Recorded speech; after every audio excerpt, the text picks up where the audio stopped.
2 तारिख दिन केन्द्र में सदस्यता अभियान शुभारंभ पर राष्ट्रीय अध्यक्ष सम्मानीय जेपी नड्डा जी प्रधानमंत्री को प्रथम सदस्य भाव में दल रे सदस्य ग्रहण कराइला 3 तारिख दिन राज्य में सदस्यतार शुभारंभ करा जायथिला।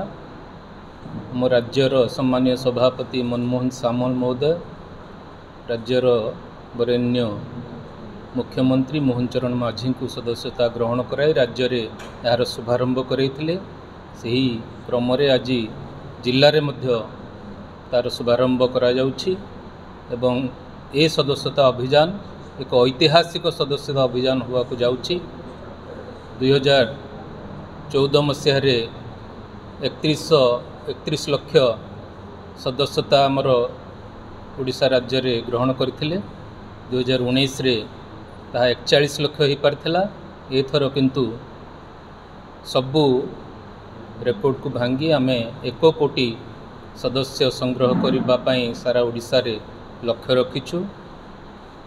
ओडिशावासी 2024 साधारण निर्वाचन रे जो ऐतिहासिक निर्णय दैछंती निश्चित भाव में साधारण जनतांकर आशीर्वाद भारतीय जनता पार्टी उपरे रही। भारतीय जनता पार्टी संगठन महापर्व सदस्यता अभियान निश्चित भाव में एथर सफल होबाकु जाउछि। जिला स्तर रे आमे आज ये सदस्यता अभियान शुभारंभ है।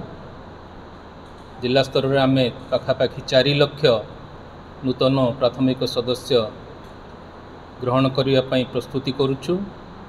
जिला स्तर रे तार टोली मध्य गठन सरीछि एवं टोलीर सदस्य माने विभिन्न निर्वाचन मंडली को तांकर जो कार्यक्रम रही ताहा संपूर्ण कर सारी। मंडल स्तर रे मध्य आमर जो बैठक हवा था सब सरी जाइछि। आमर तापर शक्ति केन्द्र स्तर एवं बूथ स्तर रे निश्चित भाव में ये कार्यक्रम ने आगु को जाउथिबो। भावुछि एथर साधारण जनता निश्चित भाव में भारतीय जनता पार्टी जो राष्ट्रवादी चिंताधारा रही भारतीय जनता पार्टी जो विकसित भारतर संकल्प रही सहित ओडिशा को जोड़ापी विकसित ओडिशार संकल्प नहीं कि ये सदस्यता अभियान रे जोड़ी हेबे एवं ये सदस्यता अभियान को निश्चित भाव में अभूतपूर्व सफलता मिल ये आशा मु रखुछि। आपण मानक माध्यम रे आपण मानक जरिया रे साधारण लोकों को निवेदन करी भारतीय जनता पार्टी प्राथमिक सदस्यता ग्रहण करंतु एवं ओडिशार विकास पई समस्ते सहयोग करंतु। सेवारु ही संगठन करा जाए एक कथा आपण माने समस्ते जानिछन्ते। भारतीय जनता पार्टी आदर्श रही आमे आशा रखिबु ये भारतीय जनता पार्टी एक लंबा शासन ओडिशा राज्य रे चलिबो। साधारण जनता भारतीय जनता पार्टी को आशीर्वाद देबे। जो लक्ष्य नहीं भारतीय जनता पार्टी एवं जो प्रतिश्रुति सबू निर्वाचन समय रे देइथिला ताहा आमे पूर्ण करिछु।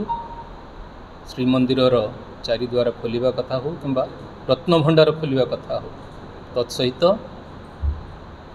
चाषी मानंकु एमएसपी बाबद धानर सर्वनिम्न सहायक मूल्य 3100 टंका देवा कथा हो किंबा सुभद्रा योजना जो प्रतिश्रुति दिया ताहा मध्य 17 तारिख दिन प्रधानमंत्री जन्मदिन अवसर रे ओडिशा राज्य रे निजे प्रधानमंत्री आसी शुभारंभ करिवे। ओडिशावासी को ये जो आशीर्वाद करथिले ता प्रतिबदल रे भारतीय जनता पार्टी जो दायित्व नैथिला ओडिशावासी सेवा करिया पई ता पूर्ण करबा को जाउछि। आगामी दिन मानकरे ओडिशा राज्य को एक विकसित राज्य रे परिणत करिया पई एवं सारा भारत रे 1 नंबर राज्य रे परिणत करिया पई समस्ते ओडिशा भारतीय जनता पार्टी सहित जोड़ी हेबे ये आशा और विश्वास रखुछु एवं आपण माने एथिरे हमर सहायक हेबे। साधारण जनता को आम सहित जोड़िया पई निश्चित भाव में साहाय्य करिवे बोली आशा रखु। धन्यवाद।